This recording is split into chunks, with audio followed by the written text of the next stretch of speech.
মিঠিলের কাছে কোয়েলের ব্যাপারে সব সত্যি জানতে পেরে কান্নায় ভেঙে পড়ল বাবিল। এমনটাই দেখা যাবে। তাই সম্পূর্ণ জানতে ভিডিওটিতে লাইক দিয়ে চ্যানেলটি সাবস্ক্রাইব করে দেখতে থাকুন। গল্পের শুরুতেই দেখা যাবে কুর্চি বাবিলকে বলে, তুমি কি বুঝতে পারছো না? তুমি কত বড় একটা অন্যায় করেছো। এখন এখন সোসাইটির সবাই জানে যে তোমার সঙ্গে মিঠিলের বিয়ে হওয়ার কথা ছিল। যখন দেখবে যে না, মিঠিল নয়, অন্য একটা মেয়ের সঙ্গে তোমার বিয়ে হচ্ছে, সেটার জন্য কত কৈফিয়ত দিতে হবে তুমি সেটা জানো? সেটা না হয় বাদই দিলাম। কিন্তু যখন সবাই জানতে পারবে যে মেয়েটা আগে থেকেই প্রেগনেন্ট, তখন তখন কি হবে? তুমি ভাবতে পারছো তোমার জন্য আমাদের মাথা কতটা নিচু হবে? তখন বাবিলকে নতুন বলে, আচ্ছা, কয় মাস প্রেগনেন্সির? তখন বাবিল কিছুই বলে না। তারপরে কমলিনী বলে, আমি না এসব আর মেনে নিতে পারছি না। আমি এসবের মধ্যে নেই। সত্যি কথা, আমি এসবের মধ্যে থাকতেও চাই না। তখন নতুন বলে, দেখো কমলিনী, তুমি থাকতে না চাইলেও তোমাকে কিন্তু এসবের মধ্যে থাকতে হবেই। তখন বাবিল বলে, 2 মান্থ। তখন নতুন বলে, তাহলে তো আমাদের হাতে আর বেশি সময়ও নেই। যা করার তাড়াতাড়ি করতে হবে। যা করতে হবে সবকিছু ভেবেচিন্তেই করতে হবে। তখন কমলিনী বলে, শোনো, তুমি যা করার করো। এসবের মধ্যে আমি থাকতে চাই না। থাকতে চাই না আমি। এসব কিছুর মধ্যে আমি জড়াতেও চাই না। তখন নতুন বলে, দেখো কমলিনী, তুমি না জড়ালে কি করে হবে বলো তো? তখন কমলিনী বলে, আমার জীবনে আমার ছেলে মেয়েদের জন্য আমি তো একটুও শান্তি পেলাম না। একটা না একটা সমস্যা আমার জীবনে লেগেই আছে। তখন তো এই কথাটাতে মিঠির গায়ে লাগে। তখন মিঠি দাঁড়িয়ে পড়ে আর বলে, মা, তুমি কি আমাকে বলছো? তুমি আমাকে মিন করে বলছো? আমার সমস্যার জন্য আমার তো কোনো হাত ছিল না। তাহলে তুমি আমাকে কেন বলছো মা? আমার এই সমস্যার জন্য তোমার তোমার খারাপ লাগছে নাকি? তোমার কষ্ট হচ্ছে? তুমি সমস্যায় পড়েছো? তখন তো নতুন বলে, না মিঠিমা, তোর মা এভাবে বলতে চায়নি। কথার কথা, ছেলে মেয়েদের কথা বেরিয়ে গেছে। কিন্তু দেখ, এই সব কিছুর মধ্যে তোর মায়ের তোর মায়েরই তো চাপ যাচ্ছে বল। তখন মিঠি বলে, না, আমি কার কথা বিশ্বাস করব? যেটা আমি নিজের কানে শুনলাম, নাকি তুমি যেটা বলছো নতুন কাকু? আমি তো নিজের কানে শুনলাম। মা বলল যে ছেলে মেয়েদের জন্য মায়ের কোনো শান্তি নাই, অনেক চাপ যাচ্ছে। তখন কমলিনী বলে, হ্যাঁ, আমারই তো সমস্যা মা। এই যে তোমার জীবনে এত বড় একটা ঘটনা ঘটেছে, সেটার জন্য আমারই তো কষ্ট হচ্ছে মা। আমি জানি তোমার হাত নেই। তখন মিঠি বলে, হ্যাঁ, আমার তো হাত নেই মা। এই সমস্যার মধ্যে আমি তো ইচ্ছে করে পড়িনি। তাহলে আমার কথা তুমি কেন বললে? তখন বুবলাই বলে, বোন, এরকম ভাবে বলে না। মা ঠিকই তো, সব ব্যাপারেই তো মায়ের উপর দিয়েই তো চাপ যাচ্ছে বল না। আমার আমার জন্য মায়ের উপর দিয়ে চাপ যাচ্ছে। তারপরেই বাবিলের জন্য, এখন আবার তোর সঙ্গে যেটা ঘটেছে সেটার জন্যও তো মায়ের উপর দিয়ে চাপ যাচ্ছে বল। তাহলে মা কি করবে? ঠিকই তো, সব ব্যাপারটা মাকেই তো সামলাতে হচ্ছে। আর মাই তো সামলাবে। এগুলো নিয়ে না মন খারাপ করিস না বোন, মন খারাপ করিস না। এই বলে মিঠিকে জড়িয়ে ধরে বুবলাই। ওইদিকে দেখা যাবে কোয়েল মিঠিলকে বলে, বিশ্বাস করো, তুমি আর বাবিল এত ভালো সম্পর্কে আছো, জানলে আমি কখনো এসবের মধ্যে যেতাম না। আমি বাবিলের সঙ্গে জড়াতেও চাইতাম না। হয়তোবা নিজেকে সামলাতে পারতাম কিনা জানি না। তবে তবে নিজেকে সংযত করতাম। আর সত্যিই তো, বাবিল বাবিল যদি আমাকে আমাকে সুযোগ না দিত, তাহলে তো আমি ওর জীবনে ঢুকতে পারতাম না, তাই না? বাবিল নিশ্চয়ই আমাকে আমাকে ওই সুযোগটা দিয়েছিল, বা আমার দেওয়া ইশারাটা ও বুঝেছিল। না হলে আমি তো এত সহজে আরেকজনের জীবনে ঢুকে যেতে পারতাম না। আমি ইচ্ছে করে এসব করিনি। তখন মিঠিল বলে, দেখো, আমি বুঝতে পারছি, তবে এসব কথা আমি শুনতে চাইছি না। আমি শুধুমাত্র জানি যে তোমাদের বিয়েটা তাড়াতাড়ি হওয়া দরকার। তখন তখন কোয়েল বলে, আচ্ছা, বাবিলের সঙ্গে কি তোমার কথা হয়েছে? বিশ্বাস করো, বাবিল না আমার সঙ্গে 2 দিন ধরে কোনো দেখা করছে না। আমার সঙ্গে কোনো কথাও বলছে না। তখন মিঠিল বলে, একটু সময় দাও। ও খুব ভাঙচুরের মধ্যে আছে তো। ঠিক তোমার সঙ্গে কথা বলবে, কনট্যাক্ট করবে। আগে আগে তোমাদের বিয়ের ব্যাপারটা আমি এগোই। কারণ আমাকেও তো এই ভাঙচুরের মধ্য দিয়ে যেতে হবে। আমাকেও তো এই সম্পর্কটা থেকে বেরোতে হবে। আসলে অনেক বছর ধরে আমাদের সম্পর্ক তো। সবাই জানে যে বাবিল আর আমার বিয়ে ঠিক হয়ে আছে। তখন কোয়েল বলে, আসলে তোমাদের এই সংসারটা ভাঙার পেছনে আমার হাত আছে। এটা না আমি ভাবতে পারছি না। তখন মিঠিল বলে, না, এই সম্পর্কটা তুমি যদি নাও আসতে, অন্য যেকোনোভাবে ভাঙতে পারতো। একটা সম্পর্ক সবসময় যে 2 জন মানুষ ক্যারি করে নিতে পারে, এরকমটা নাও হতে পারে। আমি আমি নিজেই এই সম্পর্কটা ভেঙে দিতাম। কারণ কারণ ও আমাকে ছেড়ে অন্য একটা মেয়ের কাছে গেছে। সেটাই তো আমার জন্য অসম্মানের। তখন কোয়েল বলে, "সত্যি, তোমার সঙ্গে না পরিচয় না হলে বুঝতেই পারতাম না তুমি কেমন মানুষ। তুমি তো সাইকোলজিস্ট না? সেজন্যই তুমি নিজেকে এত ভালো করে বোঝাতে পারো।" তখন মিঠিল বলে, "দেখো, মানুষ নিজের মনকে সবথেকে ভালো করে চেনে। তাই নিজের মনকে যদি নিজে বোঝাতে পারে সেটাই সেটাই সবথেকে ভালো হয়। অন্যের থেকে নিজেই নিজেকে শান্ত করতে ভালো পারে। আর আমি চাই না আমার জন্য কারো জীবনে কোনো রকম কোনো সমস্যা হোক। আমি চাই এই সম্পর্কটা থেকে বেরিয়ে আসতে। আর তোমাদের যত তাড়াতাড়ি সম্ভব বিয়েটা হয়ে যাক। আমি চাই যে সবার সঙ্গে কথা বলে বিয়েটা দিয়ে দিতে। আমিও সেদিন নিজে দাঁড়িয়ে থেকেই তোমাদের বিয়েটা দেব। কারণ না হলে সবাই অস্বস্তি ফিল করবে। আর বাবিলও অস্বস্তি ফিল করবে।" ওইদিকে কমলিনী মিঠিকে বলে, "মিঠি মা, তুই আমি ভুল করেছি। আমি ভুল বলেছি মা। তবে তোর জীবনে যেটা ঘটেছে সেটার জন্য আমার কি কষ্ট হচ্ছে না? আমি কি কষ্ট পাচ্ছি না মা? বল না। আমার জীবনে কি কোনো শান্তি আছে? একটার পর একটা লেগেই আছে, লেগেই আছে। এই যে বাবিল যেটা করেছে সেটার পরেও আমরা আমরা কি করে শান্ত থাকবো? ঠিকই তো। আমার ৩ টা ছেলেমেয়ে, ৩ টা ছেলেমেয়ের জীবনটাই একদম কেমন যেন হয়ে গেল। কেমন যেন সবকিছু এলোমেলো হয়ে গেল। তোর সঙ্গে তো এটা হওয়ার কথা ছিল না মিঠি মা।" তখন মিঠি বলে, "তারপরেও এটাতে তো আমার কোনো হাত ছিল না।" তখন কমলিনী বলে, "আমি জানি মা, হাত ছিল না। সব দোষ আমার, সব দোষ।" তখন ঠাম্মি বলে, "হ্যাঁ গো বৌমা, কথাবার্তা একটু ভেবেচিন্তে বলতে পারো না? কেন তুমি এসব কথা বললে? ঠিকই তো, এটাতে তো মিঠির কোনো হাত ছিল না। তাহলে তুমিই বা কেন এইভাবে অবুঝের মতো কথা বলো বলো তো?" তখন কমলিনী বলে, "হ্যাঁ মা, সব দোষ আমার। আমি না এরকমই। আমি অবুঝের মতো কথা বলি। এখন কি করবেন? আমার সঙ্গে থাকবেন না? চলে যাবেন এখান থেকে?" তখন ঠাম্মি এই কথা শুনে বলে, "কি গো বৌমা, এখন তো দেখছি কথায় কথায় আমাকে এসব কথাগুলো বলো। কেন বলো হ্যাঁ? আমার কেউ নাই বলে তুমি আমাকে বারবার করে বাড়ি থেকে চলে যেতে বলো?" তখন কুর্চি বলে, "তোমাকে কি বলবে মা? ঠিকই তো বলেছে বৌদি। আমি না বৌদির সঙ্গে আছি। তুমি সবসময় বৌদির নেগেটিভ দিকগুলো দেখো। কেন? বৌদির পক্ষ নিয়ে একটু কথা বলতে পারো না? কেন এসব কথাগুলো বলো? তোমার সঙ্গে ঠিক এরকম করে কথা বলা দরকার। তুমি না কোনোদিনও শুধরোবে না।" তারপরে কুর্চি কমলিনীকে বলে, "বৌদি ভাই, নিজেকে সামলাও। সবকিছু ঠিক হয়ে যাবে দেখো।" তখন কমলিনী বলে, "কি করে ঠিক হবে? কি করে ঠিক হবে? দিদি ভাই, তুমি বলো না। এই যে আমার বড় ছেলে, ওকে তো দেখে শুনে ওর পছন্দে বিয়ে করিয়েছিলাম।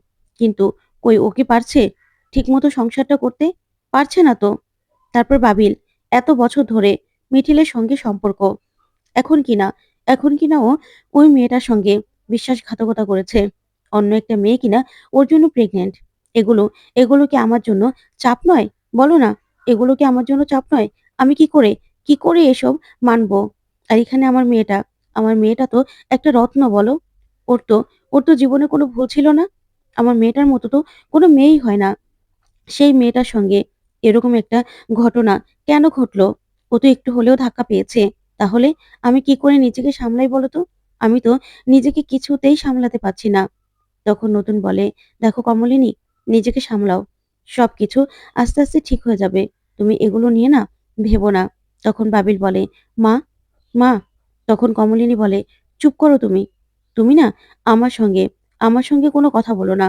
তখন বাবিল বলে, "মা, আমি না এরকমটা করতে চাইনি, বিশ্বাস করো।" তখন কমলিনী বলে, "তুমি একদম কোনো কথাই বলবে না।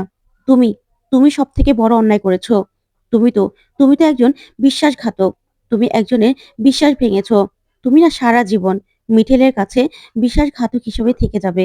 তুমি কোনোদিনও ভালো হতে পারবে না বাবিল। ভালো হতে পারবে না। তোমার জন্য আমার মাথাটা বেশি কাটা গেছে।" ওইদিকে কোয়েল মিঠিলকে বলে, "সত্যি, তোমার জন্য না আমার খুব খারাপ লাগছে মিঠিল। তোমাদের সম্পর্কটার মধ্যে আমার ঢুকে না পড়াই উচিত ছিল। আমার জন্য তোমাদের সম্পর্কটা একদম শেষ হয়ে গেল।" তখন মিঠিল বলে, "না, না, এসবের এসবের জন্য তুমি নিজেকে দায়ী করো না। তুমি শুধু নিজের কথা ভাবো। তোমার বাচ্চাটাও তো আস্তে আস্তে তোমার শরীরে বড় হচ্ছে। ওরও তো ডক্টরি ট্রিটমেন্ট দরকার। তাই তোমাকে যত তাড়াতাড়ি সম্ভব বিয়েটা করে ফেলতে হবে। তোমার বাবা-মায়ের সঙ্গে এ নিয়ে কথা বলেছো?" তখন কোয়েল বলে, "আসলে বাবা-মা তো জানোই কেমন, বাবা-মার সঙ্গে না কথাও বলতে পারছি না। তারা বলছে যে তারা এসে ছেলের বাড়িতে কথা বলবে। সেজন্য ওদের সঙ্গে কোনো কথাই বলা হচ্ছে না। আর এদিকে বাবিল তো আমার সঙ্গে কোনো কথা বলছে না, কোনো যোগাযোগও করছে না।" তখন মিঠিল বলে, "চিন্তা করো না। আমি কাকিমাদের সঙ্গে কথা বলে তোমাকে জানিয়ে দেব। তখন না হয় তুমি তোমার বাবা-মাকে বলবে। তারপরে না হয় তারা বাবিলদের বাড়িতে গিয়ে তারপরেই বিয়ের কথা বলবে। তখন কোয়েল বলে, "সত্যি, সত্যিই তুমি না খুব ভালো মানুষ মিঠিল। তুমি আর আমি বন্ধু হতে পারি?" তখন মিঠিল বলে, "সেটা তো সময় বলে দেবে যে আমরা আমরা বন্ধু হতে পারবো কিনা। তবে আমি চাই যে তুমি খুব ভালো থাকো। ওই যে বললে যে তুমি কখনো, কখনো দায়িত্ব এড়াবে না। তাই আমার না খুব ভালো লেগেছে। সবার সঙ্গে মিলেমিশেই থাকবে। আমি জানি তুমি পারবে। কারণ একটা মেয়ে সবকিছু পারে। আর এখন তো তুমি বাবিলের সন্তানের মা হতে চলেছ। বাবিলও ঠিক আস্তে, আস্তে সব দায়িত্ব বুঝে নেবে। দেখো।" তখন, তখন কোয়েল বলে, "কি জানি? আমি না কিছু বুঝতে পারি না। জানো তো? বাবিল আমাকে ঠিক মেনে নেবে কিনা সেটাও বুঝতে পারি না।" তখন মিঠিল বলে, "ঠিক মেনে নেবে। চিন্তা করো না। এখন না আমাকে উঠতে হবে। আমার একটু তাড়া আছে।" তখনই কোয়েল বলে, "আচ্ছা ঠিক আছে। তাহলে পরে না হয় আবার কথা হবে।" এই বলে মিঠিল চলে গেলেই তখন কোয়েল বসে, বসে কফি খেতে থাকে। ওইদিকে মিঠিল কথা বলতে আসে কমলিনীদের সঙ্গে। তখন কমলিনীকে মিঠিল বলে, "কাকিমা, তুমি এইভাবে দায়িত্ব এড়াতে পারো না। তোমার ছেলে যখন একটা ভুল করেছে, সেটার দায়ভার সবাইকে নিতে হবে। আর তাছাড়া কোয়েলের সন্তানটাও তো পেটের মধ্যে আস্তে, আস্তে বড় হচ্ছে। তাহলে?" তখন নতুন বলে, "আমি না বুঝতে পারছি না মিঠিল, কি হবে? কারণ বাবিল তো ওকে ভালোবাসে না। আর একটা একটা মেয়ের সঙ্গে একটা সম্পর্কের জন্য এরকম একটা অবস্থা হয়েছে না? কি বলবো? এখন ভালোবাসা না হলেই বিয়েটা টিকবে কি করে? একটা মানুষের সঙ্গে একটা মানুষের যদি ভালোবাসা না থাকে, আত্মার মিল না থাকে, তাহলে সেখানে কি সংসার টিকে? বলতো?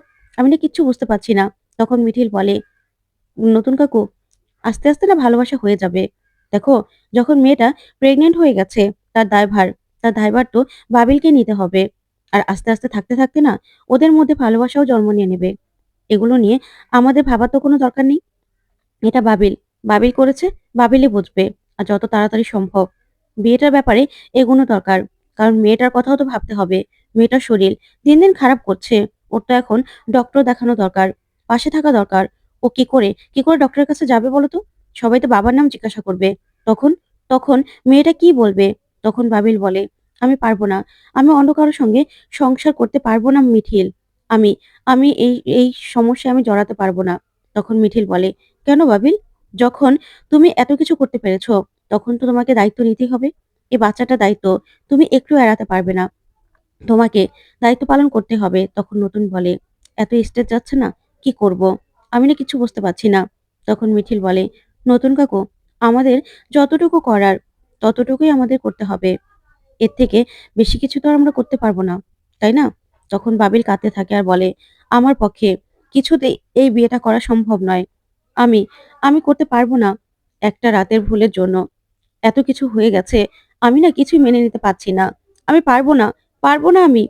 আমি অন্য কাউকে বিয়ে করতে পারব না।" তখন নতুন বলে, "দেখো বাবিল, তুমি না এখন এসব বললে হবে না। তোমাকে যে পারতে হবে। তোমাকে দায়িত্ব নিতেই হবে। তুমি এই দায়িত্ব, এই দায়িত্ব এড়াতে পারবে না। যেটা তুমি করেছো, সেটা অন্যায় করেছো। এখন এই অন্যায়ের ভার অন্য একটা মেয়ে কেন নেবে? আর এসব ঝামেলা না সত্যি কি করব বুঝতে পারছি না।" তখন কমলিনী বলে, "তুমি না আমার জীবনে জড়িয়ে আসলেই তো আমার ঝামেলাগুলোর সঙ্গেও জড়িয়ে গেছো। তুমি আমার জীবনের সঙ্গে না জড়ালেই ভালো হতো। তোমার জীবনে এসব ঝামেলাগুলো আসতো না।" তখন নতুন বলে, "মানে? কি বলছো তুমি কমলিনী? তোমার জীবনের ঝামেলাগুলো কি আমার জীবনের ঝামেলা নয়? তুমি আমাকে এরকম করে বলতে পারলে? তার মানে আমি, আমি ওদের কেউ না? আমি যদি অন্য কাউকে বিয়ে করতাম, সেখানে যদি আমার সন্তান হতো, তাহলে ওদের ঝামেলা কি আমার ঝামেলা হতো না?